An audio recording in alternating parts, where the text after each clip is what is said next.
Good morning, बच्चों. How are you all? Today we are started our history's first chapter. The chapter is French Revolution. It is very important chapter, and after this chapter you understand then what are the causes of French Revolution and what are the changes in France during this period. So let us start the chapter. पहले हम देखते हैं बच्चों इसका meaning क्या है. French revolution means मतलब revolution का मीनिंग क्या होता है. रिवॉल्यूशन किसको कहते हैं.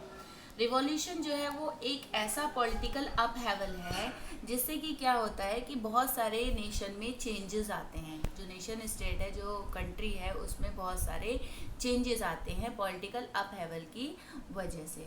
दूसरा है रिवॉल्यूशन का रिजल्ट जो होता है वो एकदम से क्या होता है, जो सरकार चली आ रही है, जो गवर्नमेंट चली आ रही है, उसका ओवरथ्रोन हो जाता है. उसको हटा करके उसकी जगह दूसरी सरकार जो है वो आ जाती है. जैसा कि फ्रेंच रिवॉल्यूशन का उसका एग्जांपल हम दे सकते हैं.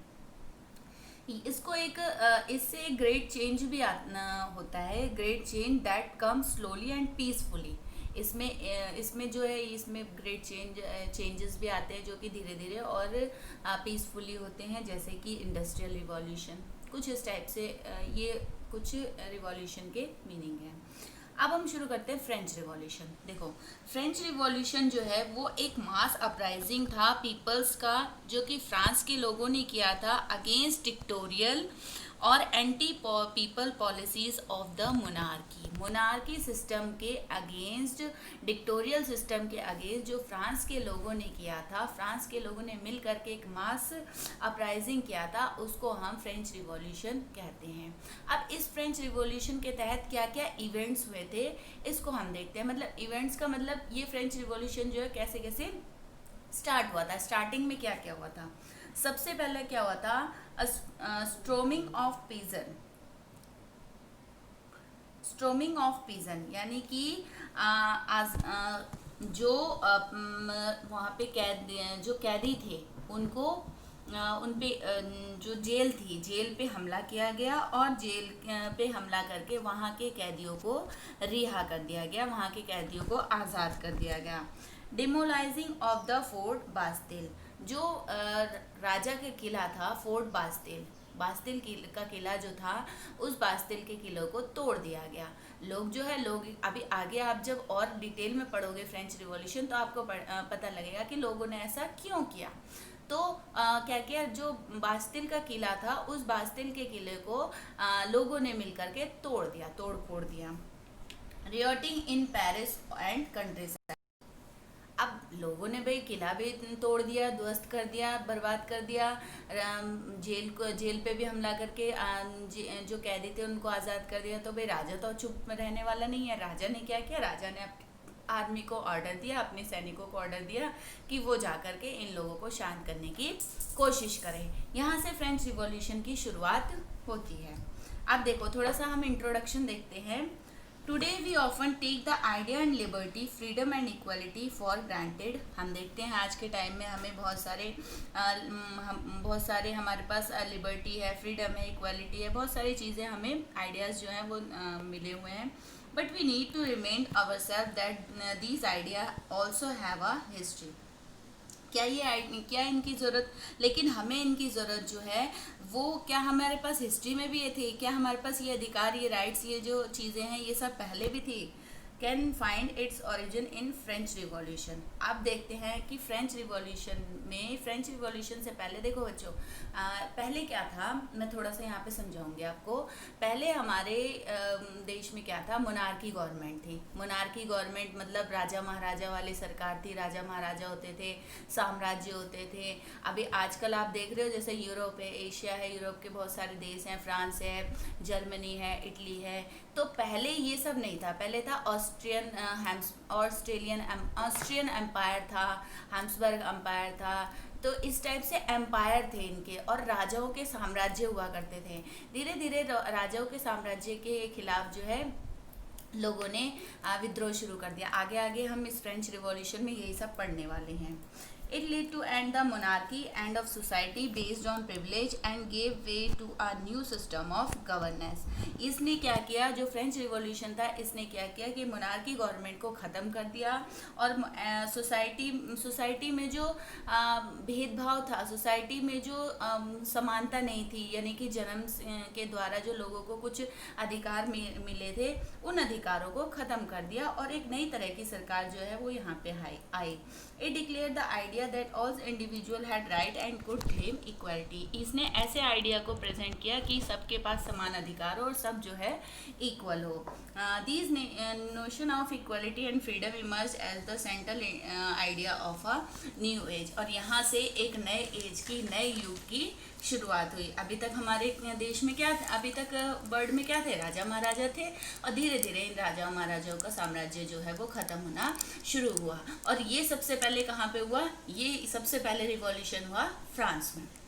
आप देखो इसके क्या क्या कारण थे. पहले हम थोड़ा सा कारण देखते हैं इसके कि फ्रेंच रिवॉल्यूशन हुआ क्यों, लोगों के अंदर ये गुस्सा आया क्यों, क्या ऐसे काम किए थे मोनार्की गवर्नमेंट ने जिसके कारण लोगों में गुस्सा आया, लोग जो है गुस्सा होकर के मोनार्की गवर्नमेंट के खिलाफ आवाज़ उठाने लगे.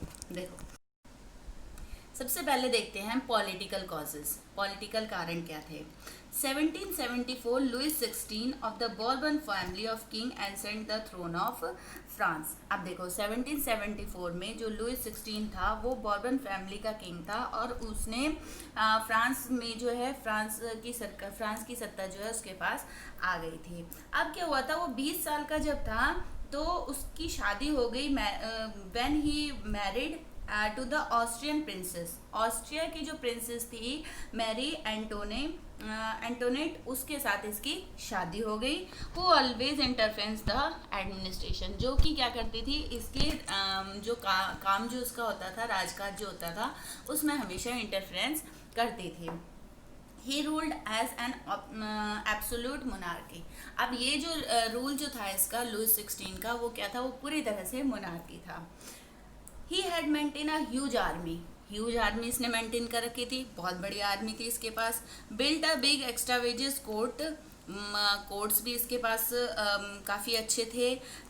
इन the palaces of Versailles where drain the wealth of France. जो वर्साइल प्लेस था वहाँ पे इसने ये सब चीज़ें जो है इकट्ठी कर रखी थी और वहाँ वर्साइल जो था वो फ्रांस का सबसे अच्छा एरिया या इकोनॉमिकली कह सकते हैं वो वेल सेटल्ड एरिया था. कॉमन पीपल हैड नो से इन एडमिनिस्ट्रेशन. जो आम आदमी थे उनको किसी भी तरह का कोई अधिकार नहीं था कि वो एडमिनिस्ट्रेशन में किसी तरह का इंटरफेयर करें. All bureaucratic post were occupied by the aristocrat. जितने भी ऊंचे ऊंचे पद होते थे या एडमिनिस्ट्रेशन में पद होते थे वो सारे ऑटोक्रेटिक लोग जो है उनको ही मिलते थे. अब ऑटोक्रेटिक लोग कौन होते थे बच्चों, ऑटोक्रेटिक लोग होते थे जो कि राजा महाराजा के रिश्तेदार, आप कह सकते हो रिश्तेदार थे, उन्हीं के वंश के थे, उन्हीं के घर परिवार के लोग जो होते थे उनको ऑटोक्रेटिक कहते हैं. और उन्हीं को ये सारे पद जो है, ये सारे पद दिए जाते थे. आम जनता को किसी भी तरह का कोई अधिकार नहीं दिया जाता था. The estates general of 1789 में ईस्ट स्टेट जर्नल बना. There was a political body. ये एक पॉलिटिकल बॉडी थी जो स्टेट जनरल 1789 में बना. ये एक पॉलिटिकल बॉडी थी, इसको ईस्ट स्टेट जनरल कहा गया. इस ईस्ट स्टेट जनरल के तहत जो फ्रांस थी, फ्रांस की जनता को 3 ईस्ट स्टेट में बांट दिया गया. 3 ईस्ट स्टेट में फ्रांस की जनता को बांटा गया. However, the monarchy alone could decide when the call a meeting of this body. The last time it was done was in 1614.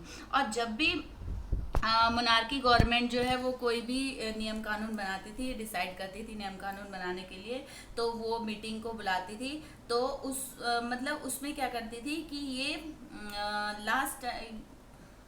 ये जो मीटिंग हुई थी ये लास्ट टाइम कब हुई थी, 1614 में हुई थी. Each state had 1 vote. सभी स्टेट के जो लोग थे उनको 1 वोट देने का अधिकार था, irrespective of the number of representative के तहत. Estates general had power to increase the taxes, और ये जो ईस्ट स्टेट जनरल था इसके पास पूरी पावर थी कि ये टैक्सेस को बढ़ा सके, टैक्सेस को इम्प्रूव करना, जो भी करना था वो सब ये ईस्ट स्टेट जनरल करते थे।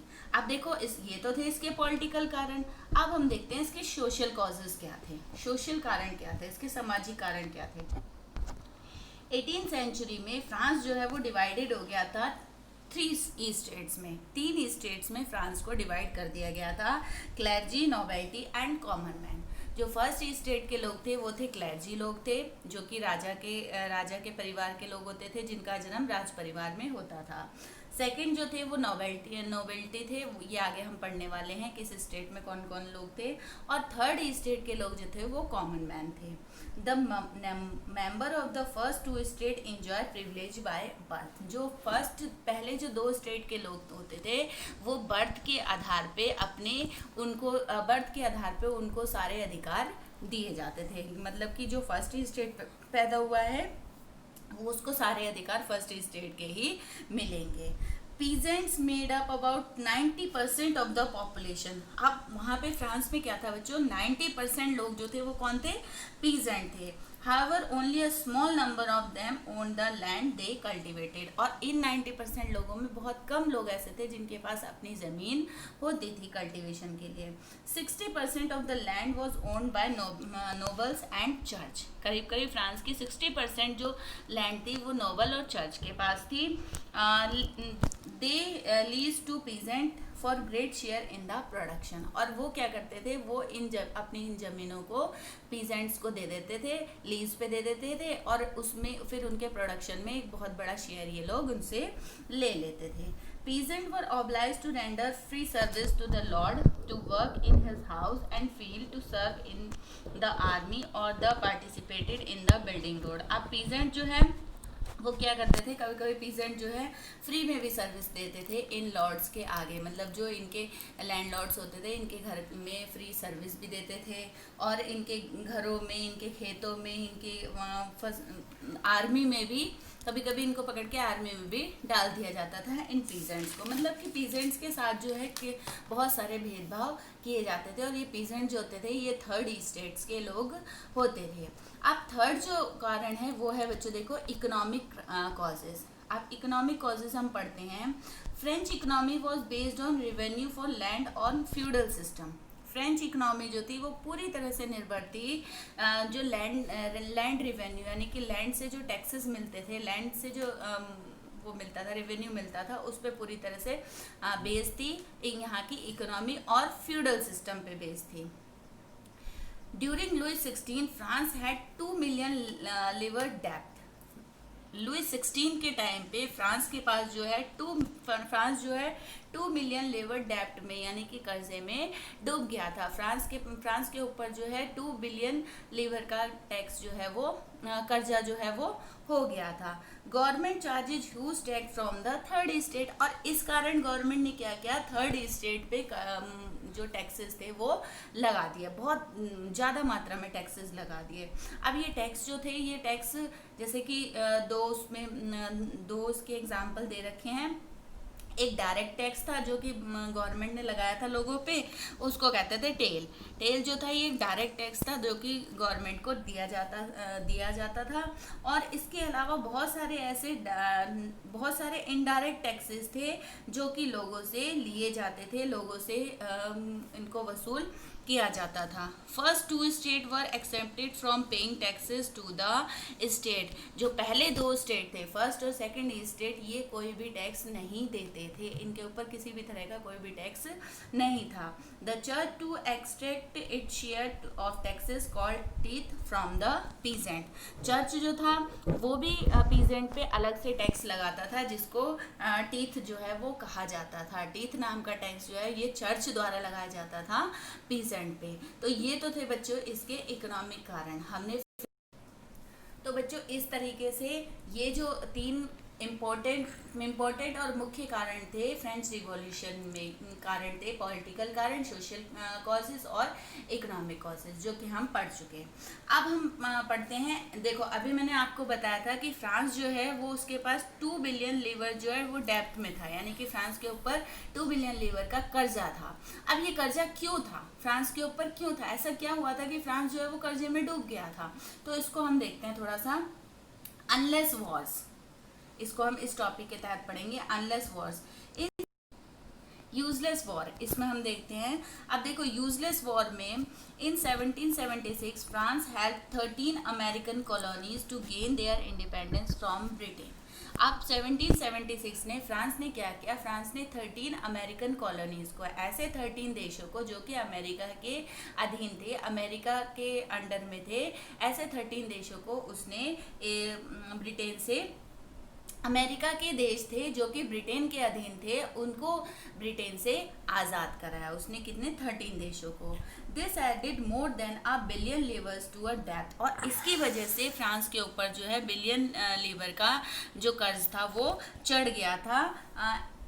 2 बिलियन लीवर का कर्ज जो है वो चढ़ गया था, विच रिचेज 3 बिलियन नाउ, जो कि अब जो है वो बढ़ करके कितना हो गया था? 3 बिलियन हो गया था। Lenders who gave the state credit now began to charge 10% interest on loans। अब जिन लोगों ने ये टैक्स दिया था, जिन लोगों ने ये डेब्ट दिया था, ये कर्ज दिया था, उन लोगों ने क्या किया, उन लोगों ने अच्छा खासा इस पर अब इंटरेस्ट लगाना शुरू कर दिया, और ये इंटरेस्ट जो है करीब करीब 10% लगाया गया। The French government spread on 43% of its budget on interest payment also alone। French government जो थी वो अपना 43% पैसा, 43% बजट में 43% पैसा जो है वो इस इंटरेस्ट में ही पे करती थी। टू मीट इस रेगुलर एक्सपेंसेस सच एज, इसके अलावा भी बहुत सारे जो गवर्नमेंट थे उसके अपने खर्चे थे, जैसे कि cost of maintaining an army, army में खर्चा होता था, आर्मी को मेंटेन करने में उसके पैसे लगते थे।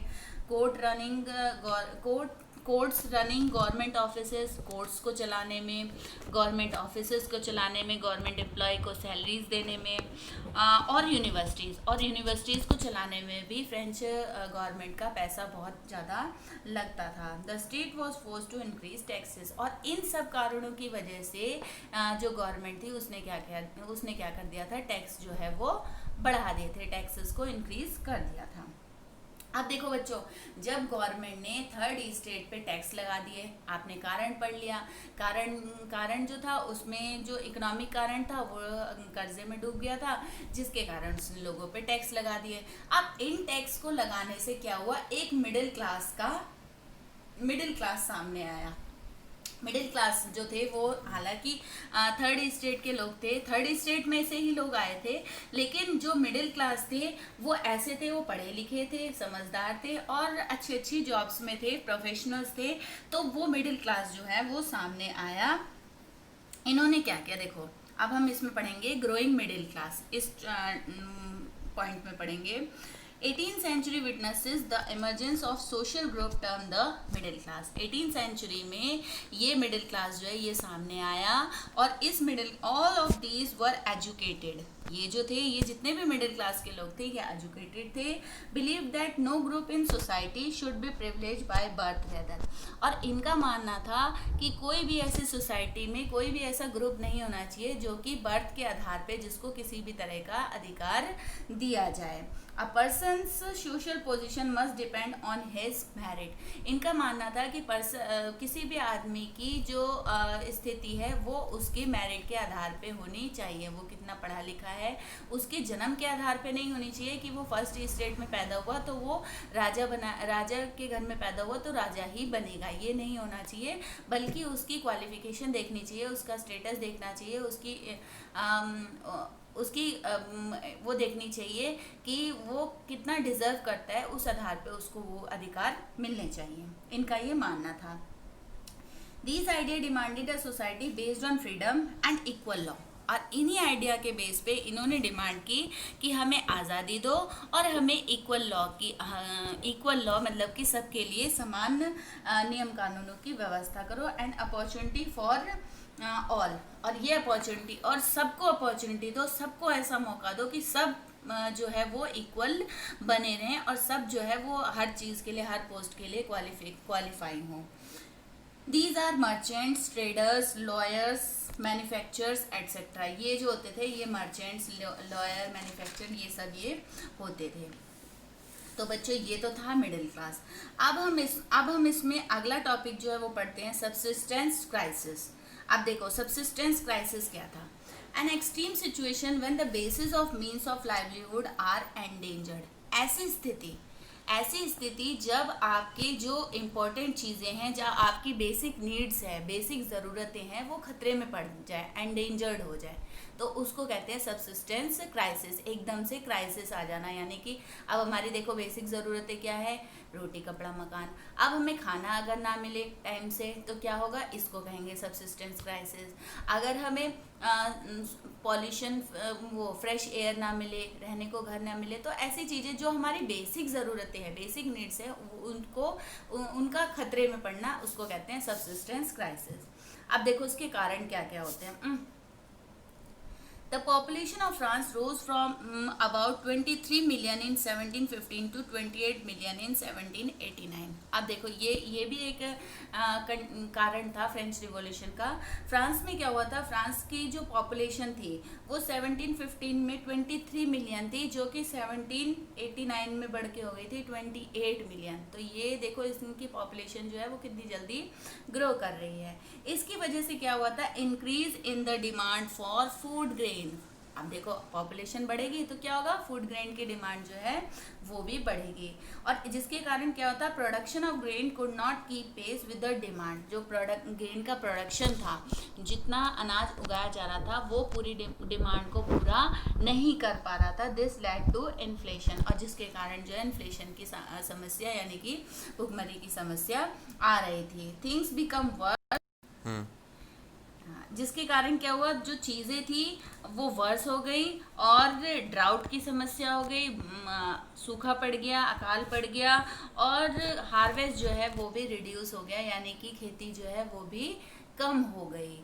अब देखो बच्चों, ये जो समस्या थी, ये समस्या जो है ये सबसिस्टेंस क्राइसिस के तहत आ रही थी, कि लोगों की जो बेसिक ज़रूरतें थी, लोगों को जो फूड ग्रेन था वो भी अवेलेबल नहीं हो रहा था, लोगों को बहुत सारी समस्या इसके आगे सामने आ रही थी। अब आगे जो नेक्स्ट टॉपिक है वो है एज ऑफ एनलाइटमेंट।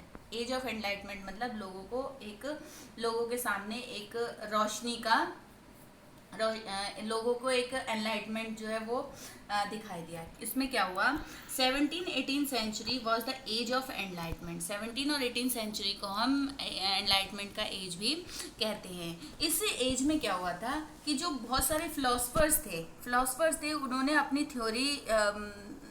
अपनी थ्योरी दी थी based on equality and freedom और इक्वलिटी, स्टेट में फ्रीडम और इक्वलिटी के तहत उन्होंने अपनी कुछ थ्योरीज बनाई थी, जिन्होंने लोगों को बहुत ज़्यादा आकर्षित किया था।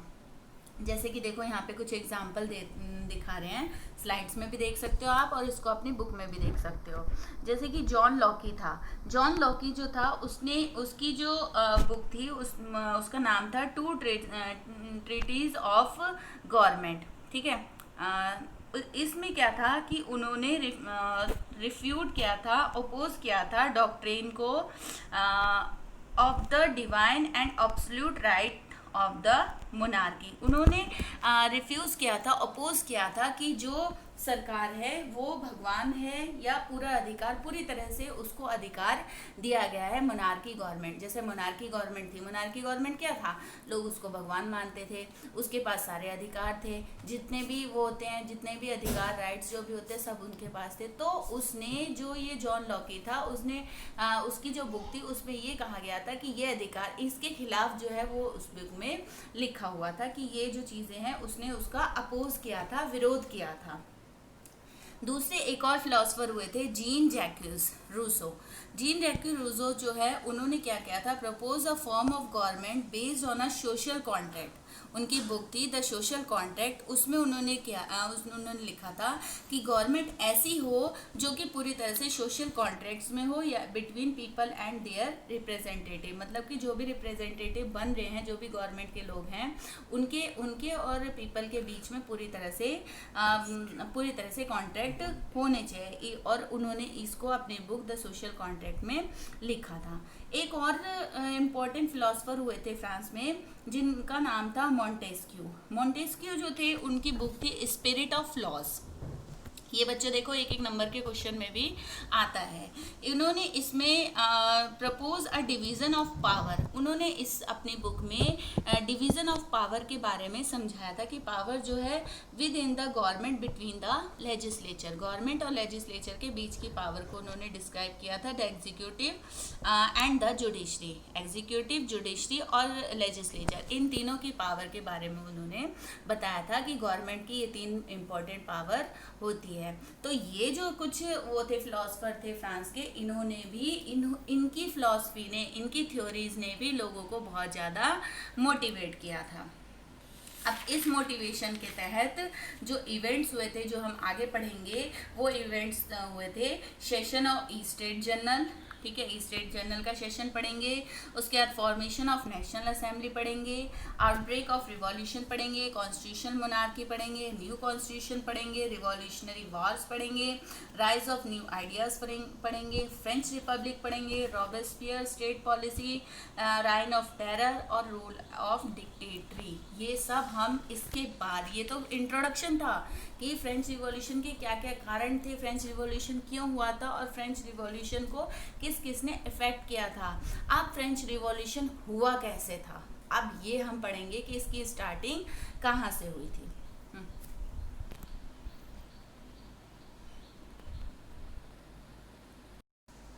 तो बच्चों देखो, अब इस वीडियो में आपने क्या क्या पढ़ा। सबसे पहले आपने बेसिक इंट्रोडक्शन पढ़ा कि रिवॉल्यूशन क्या होता है। उसके बाद हमने फ्रेंच रिवॉल्यूशन पढ़ा, उसके इवेंट्स पढ़े कि फ्रेंच रिवॉल्यूशन में क्या क्या इवेंट्स शुरू हुए थे। फिर हमने इसका इंट्रोडक्शंस पढ़ा। फिर हमने बेसिक कारण पढ़े, कॉजेस पढ़े कि कॉजेस क्या क्या पॉलिटिकल कॉजेस थे, सोशल कॉजेस थे और इकोनॉमिक कॉजेस हमने पढ़े।